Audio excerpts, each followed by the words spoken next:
Hello, my name is Van Hampton and I'm the president of First State Community Loan Fund.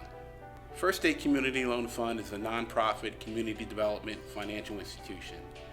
We specialize in providing capital and technical assistance to small businesses in Delaware and in southeastern Pennsylvania.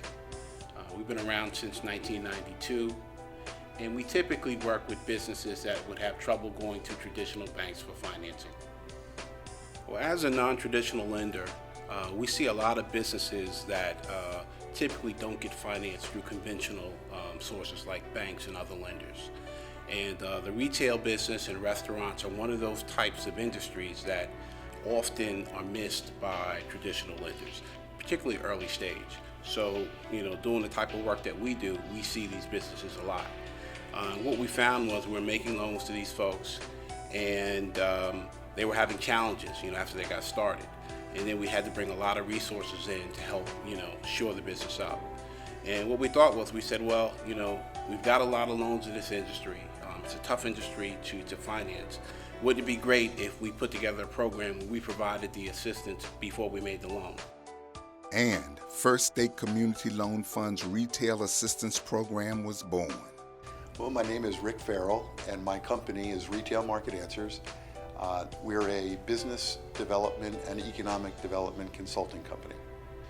First State Community Loan Fund has a number of different clients that they serve, coming from different categories of business. And my involvement with First State has been to work on an individual one-on-one level with some of those businesses that require retail technical assistance. And it's in that capacity that I've been working with First State. The Retail Assistance Program provides a comprehensive host of services for clients.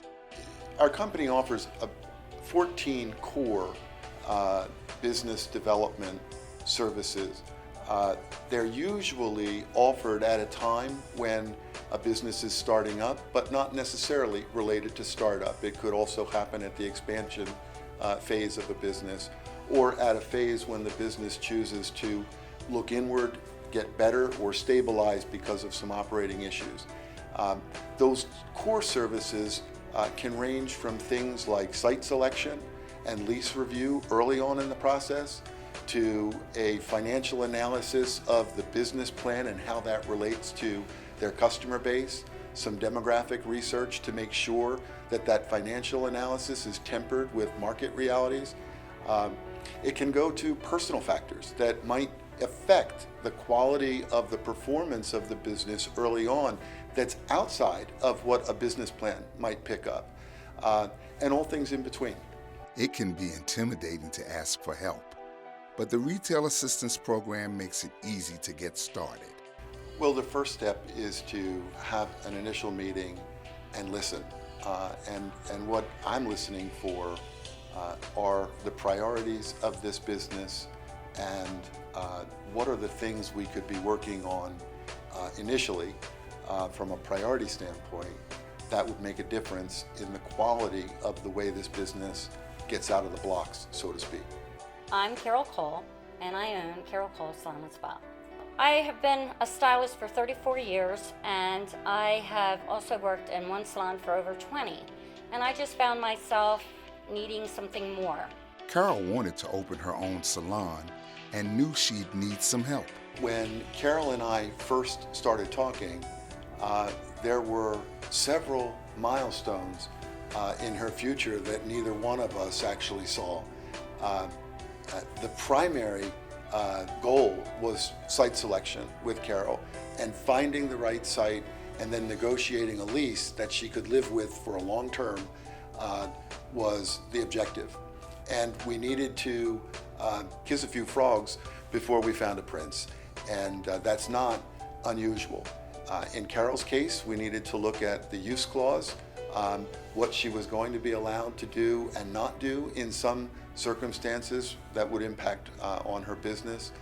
We looked at the delivery of the premises, how the landlord's contribution to the equation was going to contribute or offset her capital expenses as a startup. We looked at things that would mitigate her risk in the event that she was signing a personal guarantee. We looked at signage considerations and things that would get her out there in a passive way, working for her when she wasn't there, and a few other items, but all under in the context of site selection and lease review. Once Carol found the right home for her salon, First State Community Loan Fund secured the financing. Now equipped with the beauty skills and the business savvy needed, she opened the doors to Carol Cole Salon and Spa with keys and scissors in hand.